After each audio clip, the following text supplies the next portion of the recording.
Scott, what does it feel like with you and your wife and mine? We only people here are not related.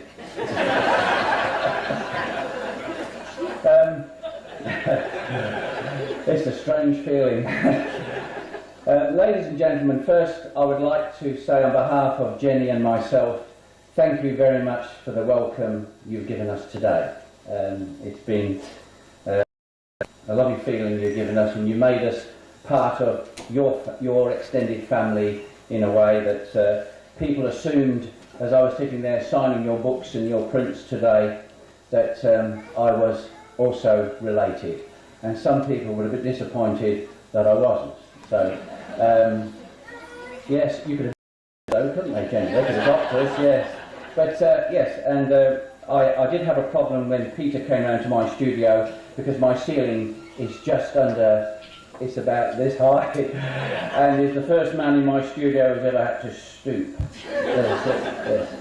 Now, ladies and gentlemen, what I'm going to try to do tonight, I'm going to talk to you regarding why these people who came all this time ago and the journey they spent, you know, they 12,000 miles. Why would somebody uproot their family, 8 children, and travel the quarter of the length of the UK and travel 12,000 miles on a ship which they have no idea whether they're going to get here or not? So I'm going to give you an idea, perhaps, that in a word picture, why people came. What were the conditions like on board the ships? And what was your ship like? Now, I can give you a word picture tonight on what it's like to be on board this particular ship. Now, once migration to Australia became a matter of choice, rather than the result of a court order, there was not much alteration in the nationality of migrants. Charlie, can you hear me okay in the cheap seats down there? Okay. What's it like over there? Can you hear me at the back there? Wonderful, thank you. And it was not very often non-British persons made the long, slow voyage to Australia or New Zealand. And this, in part, was the result of the British Navigation Acts, which was the result of, in other words, the British government under this Act said only British ships can discharge cargo in British ports, also in the colonial ports. So it was the monopoly to beat all monopolies. They found, though, that it did not work very well in the end. It caused a lot of problems with trade, so eventually the Navigation Acts were cancelled. Now, another difficulty was ships, when they came out to Australia, they arrived here, and what did they take back?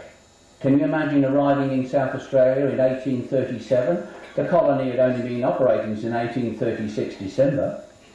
What cargo could you take back after discharging your human cargo? So it was a problem. A lot of the ships, ladies and gentlemen, used to turn around and sail back to Mauritius, pick up a cargo of sugar, and come back to South Australia with sugar, and then go on to Victoria or New South Wales in the hope of picking up a cargo. Now, the ship owners were very, very subtle about this. They encouraged captains to have shares in the ship. So if you got shares in the ship, you made sure that the cargo you sold came at the highest price, and also the incentive was, of course, to pick up a return cargo. Now, immigration to Australia and New Zealand suffered during the 1840s from lack of supervision at some of the ports of departure, or from epidemics breaking out on board on the much longer voyages of 3 to 4 months.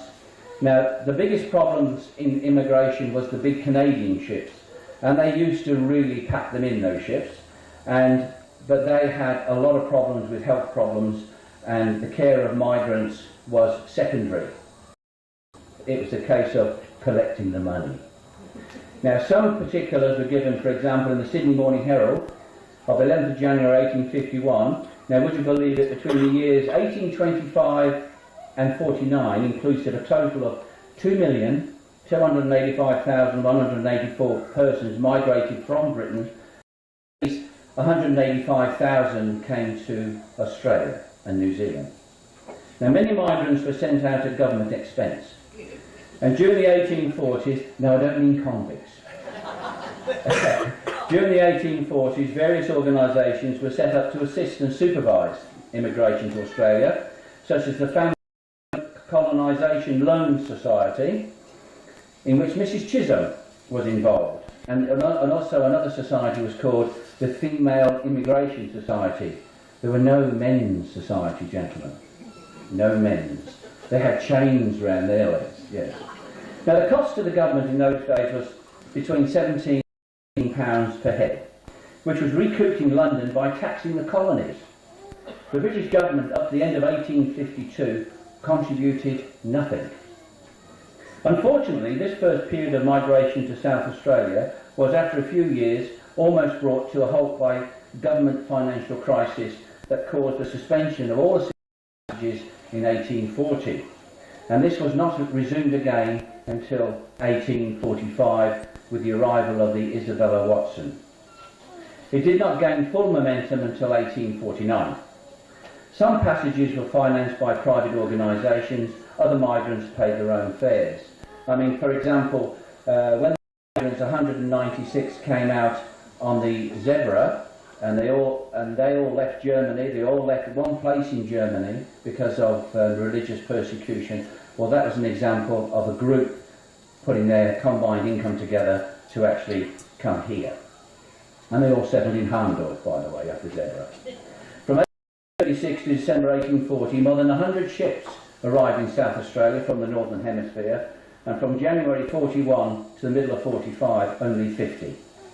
Immigration, be it due to lack of opportunity, desire for a change, or any other reason, was now firmly controlled by the government. But for free migration hinged to a great extent on government planning. And of course there were good ships and there were bad ships. No matter the motive that prompted the individual decision to migrate, whether it was health, freedom of religion, love of adventure, etc., some people still preferred to pay their own way. And the fundamental cause was the realisation that the old world of continental Europe and Britain was no longer the centre of the universe. Different areas produced different evils, but most of the troubles were founded in, now things haven't changed if you listen to this, ladies and gentlemen, were founded in poverty and the lack of reasonable work opportunities. Not many seem to have considered that much of the trouble stemmed from sound political decisions that have resulted from the advancement of technology. Still with us? Still with us. We can never learn by history, do we? What follows does not only cover migrations travelling from UK, but applies equally to those travelling from other parts. We can only imagine what it was like when and Alice Rumbelow arrived at Southampton with her 8 children to board the Pessingy Bombergy. And arriving at the port of embarkation was a great stress to a lot of migrants, and particularly tiresome for those leaving from the centre of Europe. They had to travel, of course, to before they could actually get on board the ship. And of course, you know what they did? They got on the train or the bus and they just travelled, didn't they? Yes. Okay. This usually entailed, of course, a long journey by overland, by river, but on board, though, ships are great levellers. The conditions were the same for all. Now, the size of vessels in the first 15 years of colonisation was about 450 tonnes. Some exceeded 1,200 and some were as little as 100. Now, this tent, by the way, is now, we'll have a show of hands. Do you want me to talk in French measurements, metres, or do you want feet? Okay. That was close, wasn't it? I've got both sizes. I can confuse you all. Excellent. Okay, this tent is 36 metres long. All right, give you an idea. Okay. A 450 tonner was, in some classes of vessel, about 35 metres long. Now, in merchant ships, ladies and gentlemen, the was originally the charge for hire of a ship at so much a ton of burthen. In other words, the tonnage of a merchant ship is a statement of capacity of space and has nothing to do with the weight or how the ship was constructed. Now, governments love to get involved in things, don't they, if it can involve making money. Now, this levy was first levied in 1303 by Edward I on all imports brought by ship into England. And the second tax, known as tonnage, levied in 1347 by Edward III, of 3 shillings on each ton of wine, which is about 250 gallons. He realised there's all this wine in these big coming from France called tons, T-U-N, and that is how the term came to be as tonnage. So therefore, it was basically the earning capacity of a ship. And it's still in force today. The QE2 arriving in Port Adelaide has a fee on her of approximately $46,000 just to tie up, because she's rated at a certain tonnage and they charge so much a ton. Now the method used to reach this figure, now Mr. Costello likes this, varied over the years by Acts of Parliament and represented the enclosed space that can be used to earn money. So what they used to do is measure the ship, the length and the breadth and the depth, and they get a volume, take away the cabins and multiply that by an arbitrary figure which is set by government each year by the Exchequer. To avoid being assessed correctly, early ship design in the 19th century came up with some strange design constructions, and this was known at the time as sharp practice. So you had ships, they thought, well, if we take a few feet off this bit and we extend a few feet that bit, we can alter the actual formula for paying duty. But a lot of the ships were top heavy and unstable and were overloaded. In 1876, when Samuel Plimsoll forced the load line legislation through the British Parliament. Now, he put this Act of Parliament through to say all vessels should have a load line, so you can be loaded to this line and not be overloaded. Now, the shipping lobby was very strong in the British Parliament, and there was a part of the Act was not where the load line goes.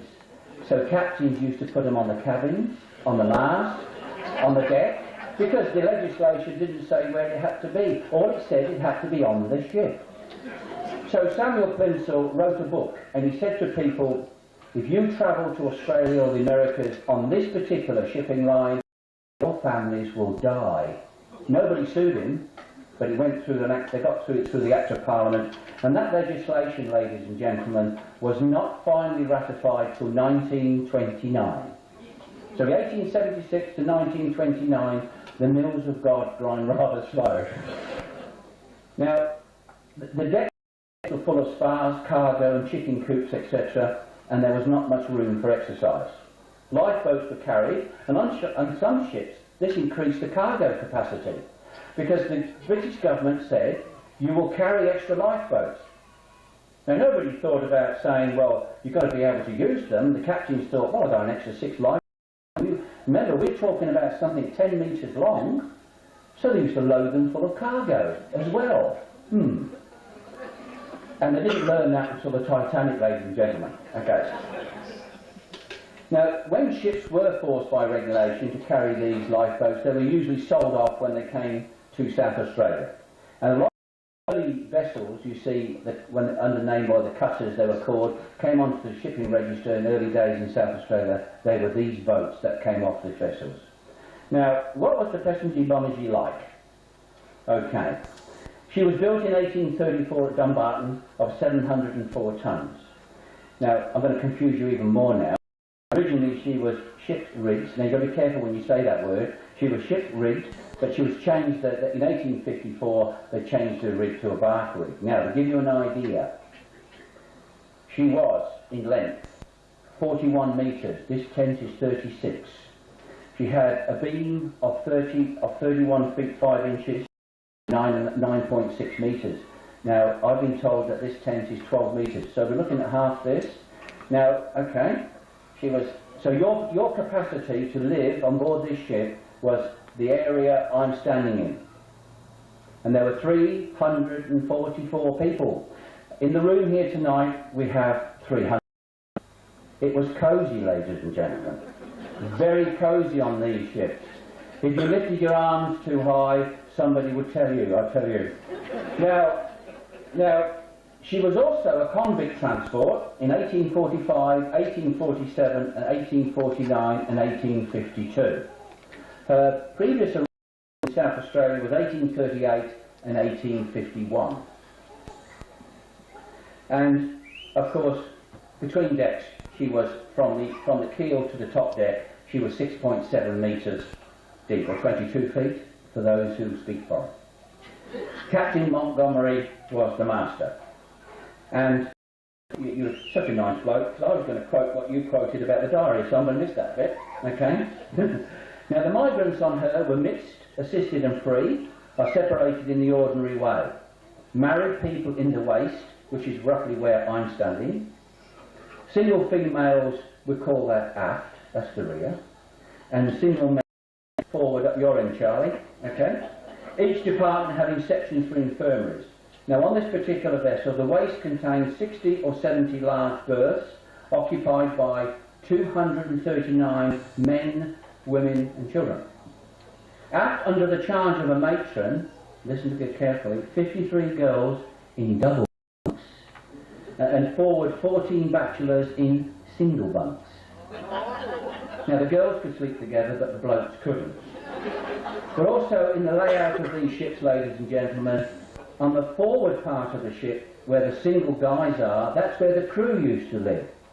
On the stern, where the single girls live, that's where the officers had their cabins. Which is true. Now the Bungie she had bound for Adelaide, and has a crew of 38, making 344 souls in all on board. Now accommodation, ladies and gentlemen, was basically divided in 3: cabin, intermediate, steerage. Now the intermediate cabin was 6 foot by 6 foot, or 2 metres roughly by 2 metres, those who speak foreign. In steerage, the horror and amazement of most to find their world for at least the next 3 to 4 months was to comprise of the area of a number of bunks allowed for their family, and a space at a rough trestle table along the centre of the house. And it was almost impossible to convey in words what this was like. Now the total area where our Rumbelows and their 8 children is about, what they were expected to stay, is about as much as allowed in these days in economy class sleeping berths on the long distance train. Now most of you have travelled on a long distance train. Imagine having 10 in that room. Yes? Okay. In the early days of migration to South Australia, New York ships were cargo ships, modified for this purpose, and accommodation timbers were sold on arrival. Now if you have a vessel arriving, say in February or March 1837 in South Australia, when the colony was growing, and she came in, you got all these beautiful straight timbers to make up the accommodation, they fetched a very good price. Now Dr. Wyatt purchased for £14 the timber from the intermediate cabins, including 50 doors from a vessel called the John Renwick, when they stripped her when she came into South Australia. Now the greatest survival rate on these ships was, would you believe, was the steerage classes, or the working class. They were used to the hardships. And I'll just tell you a story very quickly of a lady who was 21, and she married a 42-year-old, and no cheers here, please, it's a family show, and this young lady was so used to somebody doing something for her every day, except her private toilets. They actually sorted the clothes, made her meals, you name it, they did it for this lady, all her life. She got married to this gentleman, she came out to South Australia on a ship, and he died of typhoid coming over. She was on her own. Now the messing conditions on board the ship was you had a communal messing where people, all the rations went into one area, and a couple of people were volunteers to be the cook, and then people would go and get the meals. This lady died of starvation because she did not know how to fend for herself.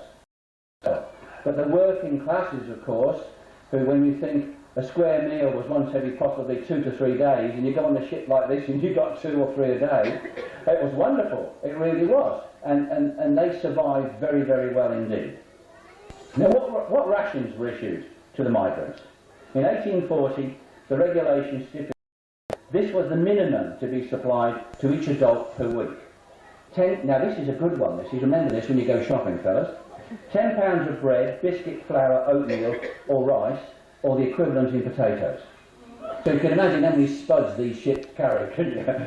Half a pound of preserved meat in 2 lots, half a pound of pork, 2 lots, half a pound of beef, 2 lots, a half a pound of pickled fish, 6 ounces of suet, 2/3 of a pint, peas, lentils, etc., 7 ounces of sugar, 1 ounce of tea, 1.5 ounces of coffee, a little mustard, 1 pint of preserved cabbage or vinegar, and 6 pints of water per day. Now, while provisions in other stores were laid down by regulation and inspection, these only covered the quantity of water, and there does not appear any legal requirement to test the quality of fresh water. The only stipulation was that it was good. Just what that meant is not clear, and very often neither was the water. Because you can imagine this ship may have started off in the Thames, and the Thames in those days was an open sewer, and they filled the water barrels from the river. And they wondered why they had rum tummies. Now, once you got loaded, especially in London, the ships then would make their way to the east coast of Kent, and they would lay off there. If the wind was unsuitable to go down the channel, they'd be at anchor there, and they'd be there sometimes up to 20 to 30 days. For many, if not all of the migrants, it brought the onset of seasickness and the abandonment of all hope that seemed to accompany this problem. Those of you who have been very seasick, you know what it's like. It's one of the most horrible things you can wish on anybody. Now, here's a quote from the diary of the vessel, June the 19th to 20th, 1854. Fine weather, strong headwind, continually putting the ship about, the people very sick and bad throughout the vessel. In heavy weather, it was extremely difficult to keep the below decks dry, and if the ships were poorly maintained, it variously rained below until the deck's planking had taken up. In weather, water about ankle deep was the norm, sloshing about in your quarters. This was considered a dry ship. In the early days of the trip, this constantly moving body of sloshy, slimy water not only consisted of seawater, but also contained a good selection of other things. The least objectionable was food. So, Charlie, if you miss your dinner, we'd get it possibly 3 days later. All right?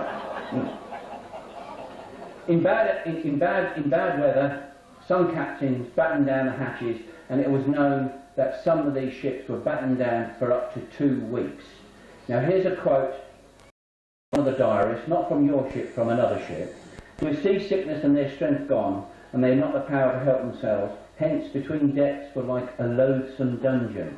And when the hatchways were open, the steam rose, and the steam out from a pen of pigs. This is people being down there for 2 weeks. For ordinary people, soap was almost considered a luxury ashore, and if taken aboard, would have been quickly eaten by rats. Showers were sometimes rigged for the women, but most had to do with saltwater sponges. Saltwater washes, unfortunately, tended to cause boils. Now, gentlemen, bear a thought, these ladies were covered from here to the ankles, and most probably wearing wool, and it could have been, when especially in the tropics, you know, up to 30 to 40 degrees, up to 50 to 60 below ship, and they had boils, and it wasn't very nice. So please think about these ladies who came out. Now, one ship, though, gentlemen, insisted all males had to shower under fire hoses at 6 o'clock every morning. This was fine in the tropics, but really challenging on winter days in the North Atlantic or the roaring 40s. And the crew really loved doing it. Oh, yes. All food was cooked in a common galley, frequently housed on deck, but migrants also assisted the cooking. In some ships to SA, migrants prepared them daily meals. In 1849, this became part of the regulations. Now, would you believe extras and luxuries were often sold by the crew? You want some tobacco? Yeah, still today. When I was crewing on the One and All, it's surprising how many young people used to run out of cigarettes, and I used to have a carton. Yes. Now, ships dispatched by colonisation commissioners also carried a surgeon. Generally not the best of medical men, but most tried their best with inadequate supplies, and they had at their disposal difficult, especially when you've got an epidemic on board of dysentery, typhus or cholera. And the passengers aboard your ship, ladies and gentlemen, were very fortunate that their captain and he had a very good doctor on board. Now, on one particular ship, there was a case whereby they had a cow on board for the milk, and the surgeon if you were lucky, was allowed, for example, a pregnant woman or a mother in childbirth could have milk. And one case of a ship where the cow broke loose in a gale, and there were no lights. Down below, there were no lights at all allowed because of the risk of fire. And you could imagine, can't you, what it's like in about half a ton with handlebars going berserk in the dark. And it's finally wrestled down. Now, there was a number of ships that came to South Australia which were bad ships, and I'll just name one, which was the Douglas, and she arrived in 1850 with 225 migrants, and she had a total of 21 who died that voyage. And following the uproar, there was an inquiry in South Australia, but there was no fault found. It was done in camera. Passengers claimed there were no medical supplies until near the end of the voyage, shortage of food, rats had to be eaten, captain was drunk, and he appeared actually after a month. Can you imagine going on this ship and suddenly this bloke appears? How are you? Who are you? I'm the captain. I'd seen him for a month. You don't know who he was, yes. And there is some quotes from this ship.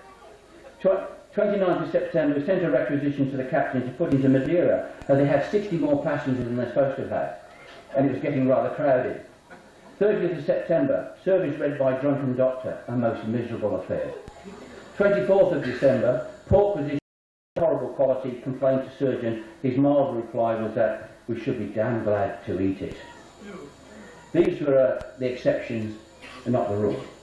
Now, I won't go to, yes I will, I'll read this now. From your ship, on August the 22nd, 1854, this was another boisterous day, the sea washing over us, no on deck without a risk of being wet through. No breakfast till 10, no dinner at all, and but half the quantity of water for tea, the sea pouring down the hatchways by pailfuls, women and children all in bed. One of the crew had his fingers hurt by another for letting go a rope. Ship going 7 or 8 knots under fair wind, which died away at night, leaving a heavy swell, which caused the ship to roll most frightfully, removing everything that was not made fast. And at 10 o'clock at night there was a pretty sight. Pots, pannikins, tins, spoons, knives, forks, rice, coffee, pepper, biscuits, oatmeal, baskets, shoes, boxes, salt water, with sundry other things all jumbled together and flying to and fro the ship, many people much frightened. The child Frederick had thrush. I wouldn't put that to the picture. Now the greatest fear of all captains wasn't icebergs or reefs, it was fire on board these ships. What did our passengers do for entertainment? Usually reading from popular novels. If you love Dickens, you'd learn a lot from, or playing musical instruments. I wonder how many people who played bagpipes or played the violin very badly were thrown overboard. I don't know. Now, those days when it seemed impossible to believe that anyone in his right mind could have contemplated such a wild scheme, yet there it was, the promised land. And today, ladies and gentlemen, the journey to the moon will be a far more easily accepted conception, with the problems involved more clearly understood than an ocean journey of 12,000 miles could ever be for the ordinary migrant in the first half of the last century. Now, the family on arrival stayed in Port Adelaide for a short period before they set out for Encounter Bay, and they walked, and it took 14 days. And finally, the wanderer, far from those he loves, and all his heart holds dear, oft pauses as he onward roams to check the rising tear. When thoughts of home and bygone days come crowding o'er his brain, how sweet the voice within that says, hope on, we'll meet again. Thank you.